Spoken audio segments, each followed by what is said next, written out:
ನಮಸ್ತೆ ವೀಕ್ಷಕರೇ, ನಾನಿವಾಗ ಮಂಡ್ಯ ಶೈಲಿಯ ಚಿಕನ್ ಚಾಪ್ಸ್ ಮಾಡೋದನ್ನು ಹೇಳ್ತಾ ಇದ್ದೀನಿ.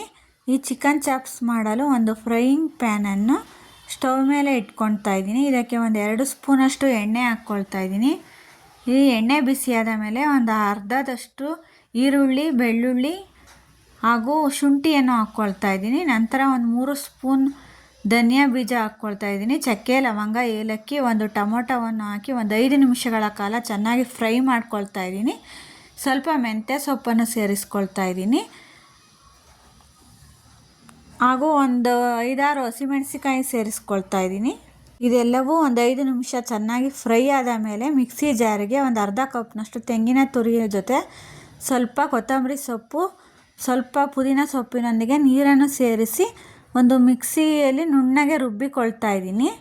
ನಂತರ ಒಂದು ಕುಕ್ಕರನ್ನು ಸ್ಟವ್ ಮೇಲಿಟ್ಟು ಒಂದು 4 ಸ್ಪೂನಷ್ಟು ಅಡುಗೆ ಎಣ್ಣೆ ಹಾಕ್ಕೊಳ್ತಾ ಇದ್ದೀನಿ. ಒಂದು ಹಚ್ಚಿದ ಈರುಳ್ಳಿ, ಅರ್ಧದಷ್ಟು ಕ್ಯಾಪ್ಸಿಕಮ್ ಹಾಕ್ಕೊಳ್ತಾ ಇದ್ದೀನಿ. ಚೆನ್ನಾಗಿ ತೊಳೆದುಕೊಂಡ ಚಿಕನ್ನು ಹಾಕಿ ಒಂದು ಅರ್ಧ ಸ್ಪೂನಷ್ಟು ಅರಿಶಿನ ಪುಡಿ ಹಾಕ್ಕೊಂಡು ಚೆನ್ನಾಗಿ ಒಂದು 5 ನಿಮಿಷಗಳ ಕಾಲ ಫ್ರೈ ಮಾಡ್ಕೊಳ್ತಾ ಇದ್ದೀನಿ. ನಂತರ ರುಬ್ಬಿದ ಮಸಾಲ ಮತ್ತು ರುಚಿಗೆ ತಕ್ಕಷ್ಟು ಉಪ್ಪನ್ನು ಸೇರಿಸಿ ಎಲ್ಲ ಮಿಕ್ಸ್ ಮಾಡಿಬಿಟ್ಟು ಕುಕ್ಕರ್ ಲಿಡ್ ಮುಚ್ಚಿ ಒಂದು ವಿಷಲ್ ಕೂಗಿಸಿದರೆ ಮಂಡ್ಯ ಶೈಲಿಯ ಚಿಕನ್ ಚಾಪ್ಸ್ ಸವಿಯಲು ಸಿದ್ಧವಾಗುತ್ತದೆ. ವಿಡಿಯೋ ನೋಡುತ್ತಿರುವ ತಮ್ಮೆಲ್ಲರಿಗೂ ಧನ್ಯವಾದಗಳು. ಈ ರೆಸಿಪಿ ನಿಮಗೆ ಇಷ್ಟವಾದರೆ ಸಬ್ಸ್ಕ್ರೈಬ್ ಮಾಡೋದನ್ನು ಮರೆಯಬೇಡಿ.